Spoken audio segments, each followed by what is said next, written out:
Well, it isn't just your emails, phones or social networks. Cyber criminals also prey on lonely hearts, and they're called romance scams. So what exactly is that?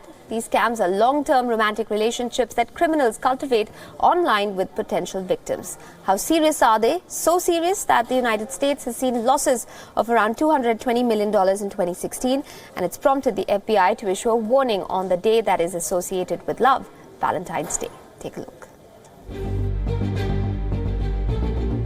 The world may be more connected, but people are feeling more lonely than ever before. And in search of companionship, they head to social networks and online dating apps. Some find comfort in a land of strangers. Sometimes they find genuine friends, but many end up being scammed. These scammers are preying on lonely people online. Their target is to access their prey's financial or personal information through their heart. Here is how romance scams work. You meet someone in a forum or a dating site. They're friendly, interesting, and most importantly, interested in you. Conversation in emails, messages, or phone calls continue for weeks or even months until a deep enough trust is built to seek money. And that request could come in a variety of forms, mostly as emergencies. While scammers target both men and women, it has been studied that targets of romance scams are mostly women. Christine Baining, a special agent in the FBI's Houston division, describes how scam artists use internet sites to prey on lonely individuals to get to their money. Romance scams usually involve a perpetrator assuming an online identity, and it's for the purpose of tricking victims. So what they do is they search out vulnerable women, generally speaking. Men can be targets as well, but it's generally women, usually above the age of 50. Anyone is subject to this. If you're online, if you're using the internet, as long as you have money and you're willing to give it, then you could be a target. They'll hunt through these various networking sites and they'll find somebody who may be a good target, and they use what the victim has put on their profile page. So you have to be very careful about what you post, because they'll use that to manipulate the victim. And they'll develop a relationship very quickly. They'll try to endear themselves to the victims. They'll say whatever the victim wants to hear, and they will often propose marriage quickly. So they develop this intense relationship, and they do seek out people who may be divorced or widowed. So they're people who are vulnerable, who may be desperately looking for love. Romance scammers take their sweet time to trick victims into believing that they are living a truth. A victim of romance scam describes how she was duped of $2 million by an online suitor she never met. Initially, he would read my wall, I would read his wall, we would post things. He would like things, I would like things. Then it got to, we would just share emails. We started sharing pictures. I knew that just based on the conversations that we'd had, that he was someone that I would like to meet. I felt a real soul connection with him right away. And we sang to each other, we prayed with each other. We'd talk about what happened at church on Sunday. There wasn't an immediate talk about getting together. He was trying to finish up a job in California, and he needed some money to help finish that job up. And so I sent him. I thought about it long and hard. I prayed about it, and I've always been a very giving person.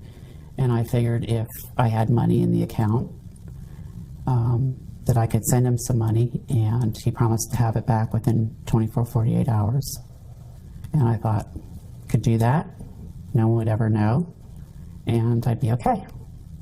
But, you know, one thing kept happening after another. He'd need more money because he was coming in over budget. Things didn't get done on time. You know, he needed a lawyer. He had to take a money loan, and it needed to be paid back. Part of me thinks that he's going to come through and pay me back what he owes me, and, you know, swoop in here, be the knight in shining armor. But it's just so absurd that there's a big part of me that doesn't believe that. And that is where this is all so pitiful, is because if he's a scammer, I've been so brainwashed and I've lost everything. It's all I had. It's any inheritance that I could have passed on to my daughter. Romance scammers usually don't work alone. They are usually criminal organizations that work together. And once a victim becomes a victim, they are placed on what's called a sucker list, and their names and identities are shared with other criminals. According to the FBI, romance scams result in highest amount of financial losses to victims when compared to other online crimes. In 2016, victims reported almost 15,000 complaints categorized as romance scams, nearly 2,500 more than the previous year. In the US, romance scam victims lost around $220 million in 2016 alone. While romance scams are prevalent throughout the year, they gain a spike in February and around the Valentine's Day. These scams involve an emotional hook to them, and therefore the vision of victims often get clouded. The FBI's warning makes it clear: think twice before you connect with strangers online. Bureau Report, WION. And if you're looking for love, the internet might seem like a great place to start, but with romance scammers using well-thought-out ways to trick people online, you do well to be on your guard, especially when it comes to strangers on the net. In fact, the FBI has some tips for people going online in search of love. Here's what to keep in mind when you get on dating sites and apps. Now, research the person's photo and profile using online search engines to see if the picture's been used elsewhere. Take the new relationship slow and don't be shy about asking questions.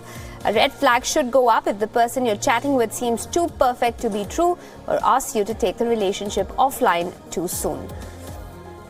Now, it's probably a good idea to stop engaging if the individual attempts to isolate you from your friends and from your family.